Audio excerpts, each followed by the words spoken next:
Olá, queridos amigos, queridos irmãos, que você possa, nesse dia, nesse momento que você está assistindo esse vídeo, se alegrar no Senhor, mesmo que a situação ao teu redor, ou mesmo a situação dentro de ti não seja a melhor, pode ser uma situação dolorosa, pode ser uma situação difícil, mas que o Espírito Santo do Senhor possa te alegrar nesse momento, possa te trazer contentamento, que a vida que o Senhor nos dá, a vida que o Senhor nos proporciona, essa vida é maravilhosa e podemos ser gratos por isso. Então se alegre no Senhor.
Olá, meus irmãos. Aqui é o Olavo, da Aliança Bíblica de Caxias. Estou falando aqui da minha casa, um pouco improvisado, usando fone de ouvido aí, porque o microfone do fone de ouvido é melhor do que o do computador. E atendendo aí um pedido do pastor Roberto. Espero que quando vocês ouvirem essa mensagem, estiverem ouvindo essa mensagem, o pastor Roberto já esteja melhor. Ele começou a se sentir mal na sexta-feira e não tinha condições realmente de gravar a mensagem, e aí ele me pediu que fizesse essa gravação. Então, apesar do motivo ser um motivo ruim, triste, né? Eu quero agradecer essa oportunidade de estar com os irmãos mais uma vez. E eu gostaria, nesse momento, de orar pela saúde do pastor Roberto e pela mensagem também.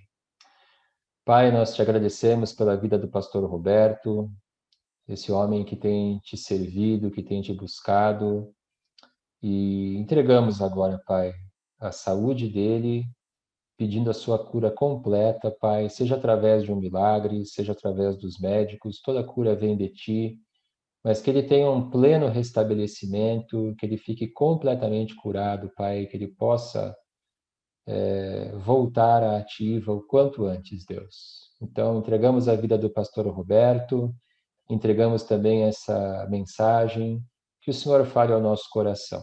É o que eu te peço, em nome de Jesus. Amém. O texto de hoje, então, está lá no Evangelho de Marcos, no capítulo 8, dos versos 27 até o capítulo 9, versículo 1. Marcos, capítulo 8, 27 a Marcos 9, 1.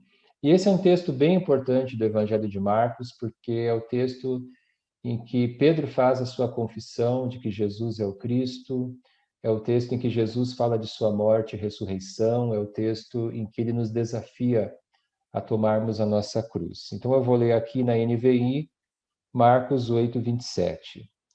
Jesus e os seus discípulos dirigiram-se para os povoados nas proximidades de Cesareia de Filipe.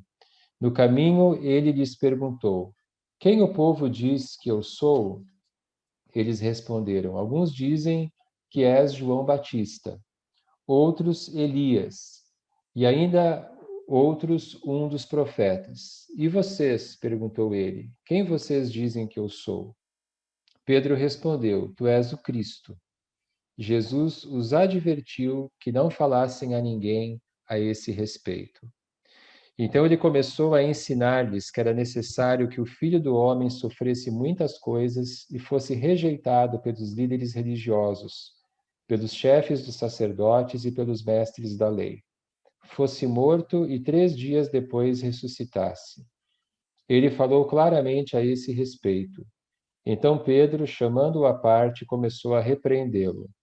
Jesus, porém, voltou-se, olhou para os seus discípulos e repreendeu Pedro, dizendo: Para trás de mim, Satanás. Você não pensa nas coisas de Deus, mas nas dos homens. Então ele chamou a multidão e os discípulos e disse: Se alguém quiser acompanhar-me, negue-se a si mesmo, tome a sua cruz e siga-me. Pois quem quiser salvar a sua vida, perderá. Mas quem perder a sua vida por minha causa e pelo Evangelho, a salvará. Pois que adianta o homem ganhar o mundo inteiro e perder a sua alma? Ou o que o homem poderia dar em troca de sua alma? Se alguém se envergonhar de mim e das minhas palavras nesta geração adúltera e pecadora, o Filho do Homem se envergonhará dele quando vier na glória de seu Pai com os santos anjos. E lhes disse: Garanto-lhes que alguns dos que aqui estão, de modo nenhum experimentarão a morte antes de verem o reino de Deus vindo com poder. Eu só vou ligar aqui o meu alarme para controlar o tempo, para que eu não me estenda demais. Esse texto tem como tema principal a cruz. E eu queria falar sobre 3 subtemas que a gente pode citar aqui: o escândalo da cruz, o poder da cruz e o fruto da cruz. O escândalo, o poder e o fruto da cruz. O escândalo da cruz. Os judeus, eles esperavam um Messias general. Eles esperavam um Messias forte, um Messias militar, vitorioso, que reunisse as tropas de Israel e combatessem o exército romano, vencessem Roma e estabelecessem o reino de Deus. Essa era a expectativa judaica. Só que Jesus, ele começa a falar de sua própria morte, ali no versículo 31.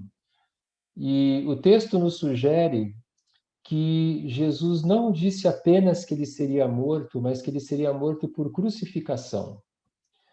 O versículo 32 diz que ele falou claramente sobre a sua morte. No versículo 34, ele fala de tomar a cruz.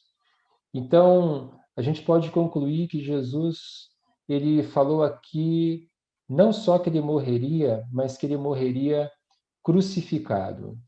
E o Messias crucificado, ele era um escândalo inaceitável para um judeu. Afinal de contas, que valor teria um Messias morto, um Messias humilhado, pelo tipo de morte mais degradante que existia? Então, falar da cruz era algo tão sem sentido que o próprio Pedro começa a repreender Jesus. E Jesus, por sua vez, repreende a Pedro. Ele diz: "Para trás de mim, Satanás." Jesus foi rejeitado, o Messias de Israel foi rejeitado pela elite religiosa e política judaica. Versículo 31 diz que ele seria rejeitado pelos líderes religiosos, pelos chefes dos sacerdotes e pelos mestres da lei. Para o judeu, o Messias crucificado era um escândalo. A expectativa humana era de um Messias general, forte, vitorioso. Mas o plano de Deus era que o Messias fosse o servo sofredor.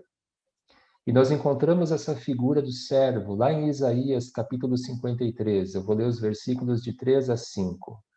Foi desprezado e rejeitado pelos homens, um homem de tristeza e familiarizado com o sofrimento. Como alguém de quem os homens escondem o rosto, foi desprezado e nós não o tínhamos em estima. Certamente ele tomou sobre si as nossas enfermidades e sobre si levou as nossas doenças.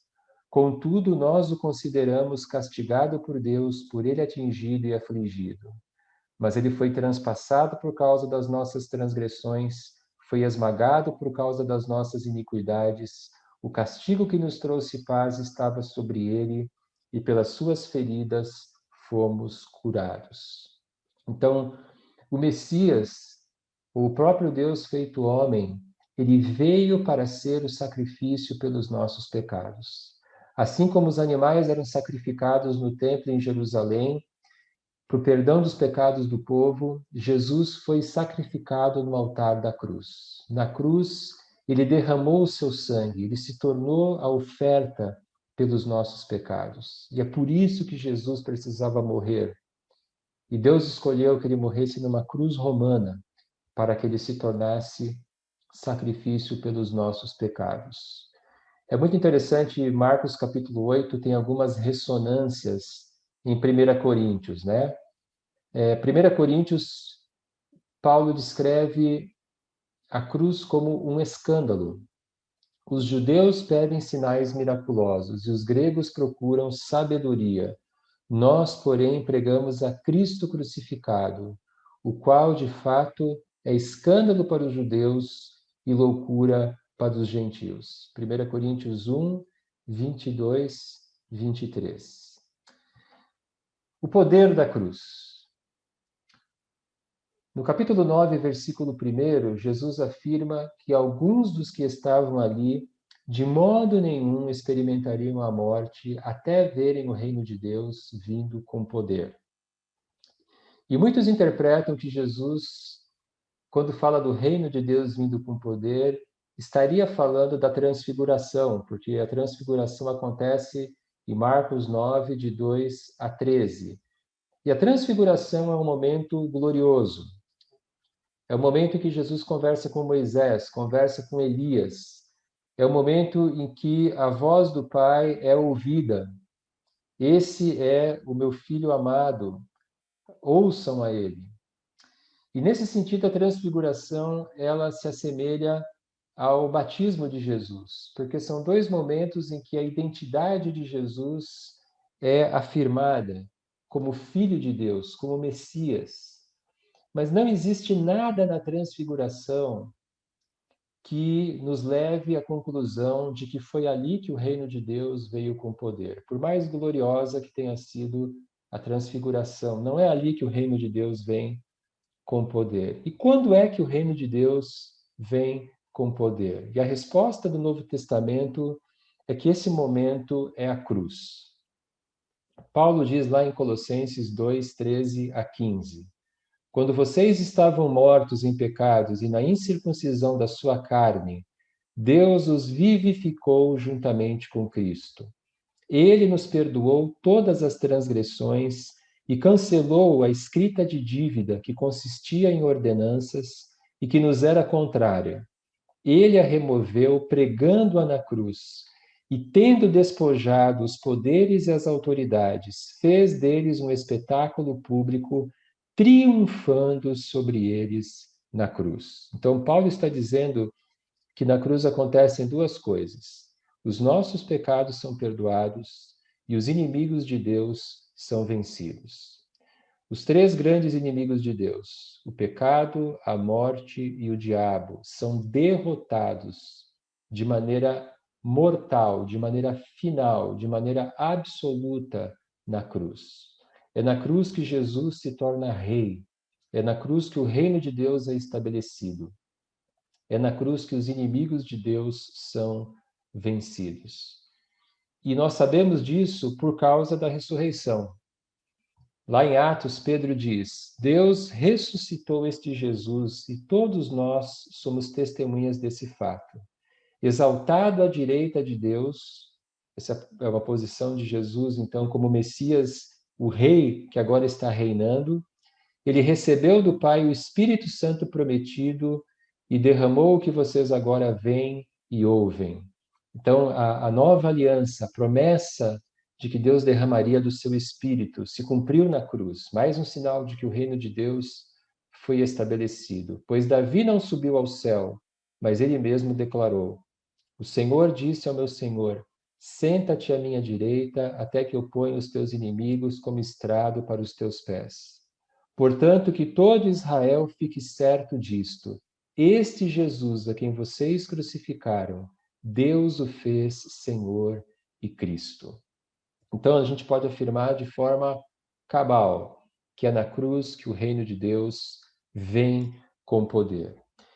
Jesus já venceu seus inimigos na cruz, mas a sua vitória plena só será efetivada na sua segunda vinda. Então, nós vivemos naquele intervalo de tempo que os teólogos chamam de já e ainda não.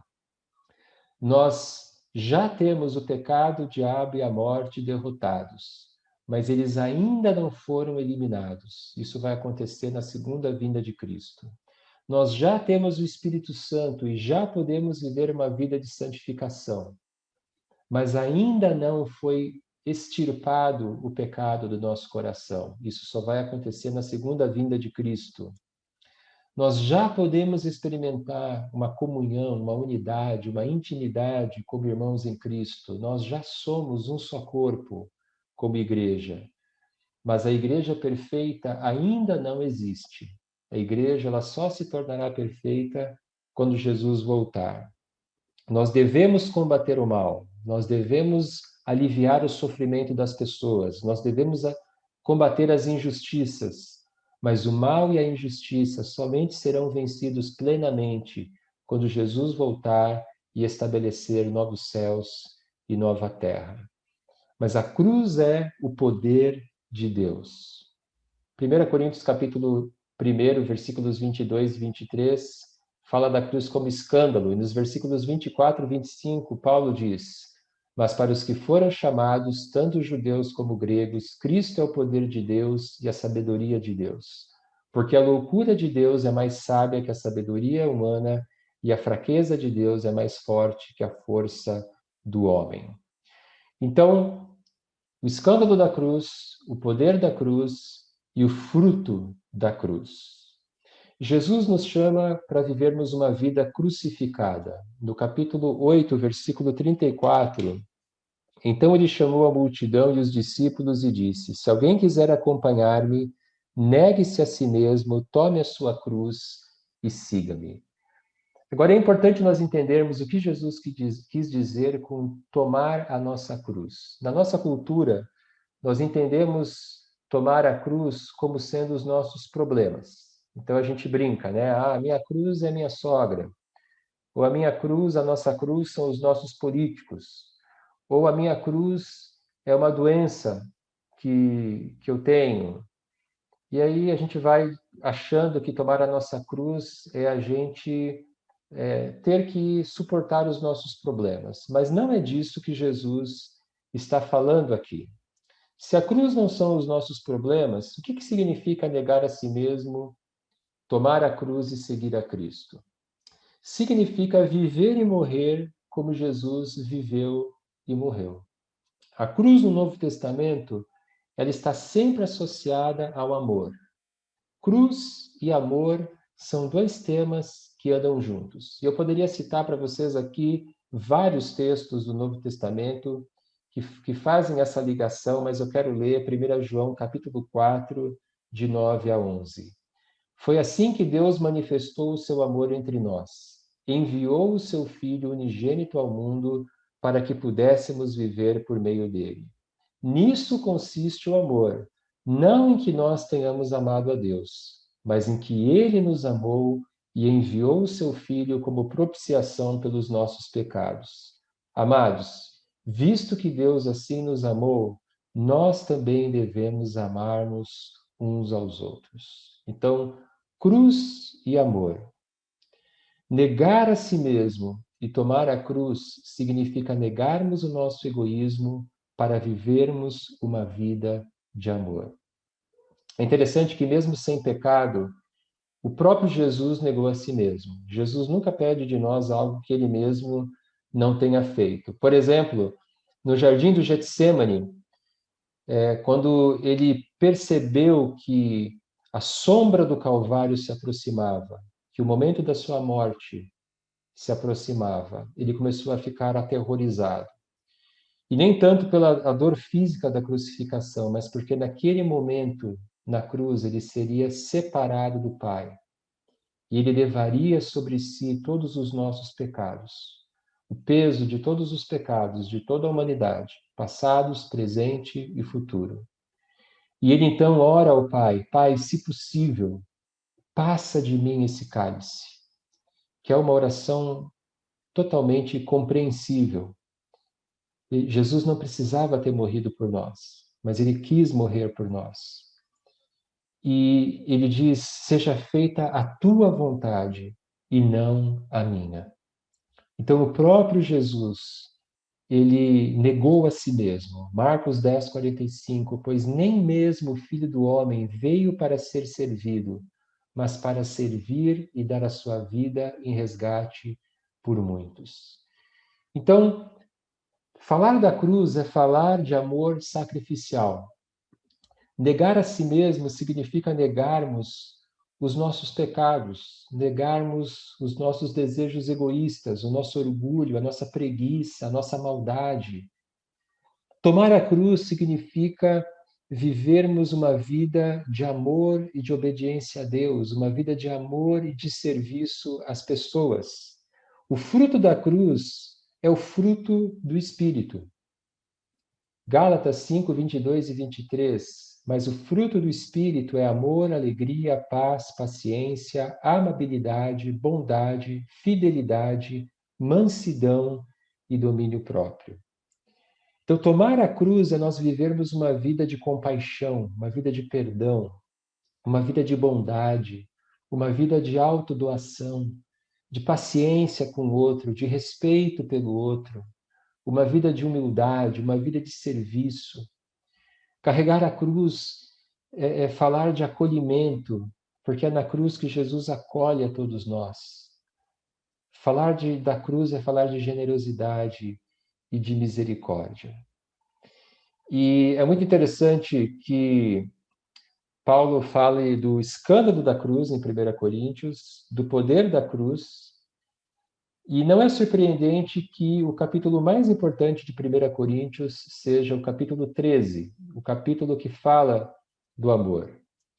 E Paulo resume o seu ensino em 1 Coríntios Lá no capítulo 16, no versículo 14, ele diz: façam tudo com amor. Que nós da aliança sejamos conhecidos como a comunidade da cruz. A comunidade que anuncia essa mensagem da salvação. Cristo morreu pelos nossos pecados. A entrega de Cristo na cruz por nós, o seu sacrifício, é o ato supremo do amor de Deus. E que nós sejamos conhecidos como comunidade da cruz por sermos uma comunidade das pessoas que amam uns aos outros, que amam as pessoas, que servem as pessoas, que são humildes, que têm paciência, que agem com compaixão. Eu queria concluir essa mensagem com uma frase do Nick Campbell, que diz assim: o verdadeiro amor é geralmente difícil, inconveniente e custoso para nós. Mas a verdadeira felicidade só é possível para aqueles que se dedicam aos outros, mesmo que isso traga um custo para si mesmos. E aqui nós temos um paradoxo. Ele diz que o verdadeiro amor geralmente é difícil, inconveniente e custoso. A nossa primeira atitude, a nossa reação instintiva é a reação de não amarmos as pessoas. É a reação de nos acomodarmos e fazermos aquilo que é mais conveniente para nós. Mas quando nós negamos a nós mesmos e amamos as pessoas e servimos as pessoas, é que nós experimentamos a verdadeira felicidade. A verdadeira felicidade só é possível para aqueles que se dedicam aos outros. Esse é o paradoxo do amor, esse é o paradoxo da cruz. Se nós vivermos para nós mesmos, nós seremos infelizes. Se nós vivermos para Deus e para o nosso próximo, mesmo que há um custo para nós, esse amor sacrificial é o amor que vai nos trazer paz, alegria e satisfação. Então, que nós sejamos a comunidade da cruz. Meu Jesus maravilhoso és, minha inspiração a prosseguir. E mesmo quando tudo não vai bem, eu continuo olhando para ti, pois sei que tu tens o melhor para mim. Há um segredo no teu coração. Forças pra continuar,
Quero convidar você a fechar mais uma vez os seus olhos e vamos orar.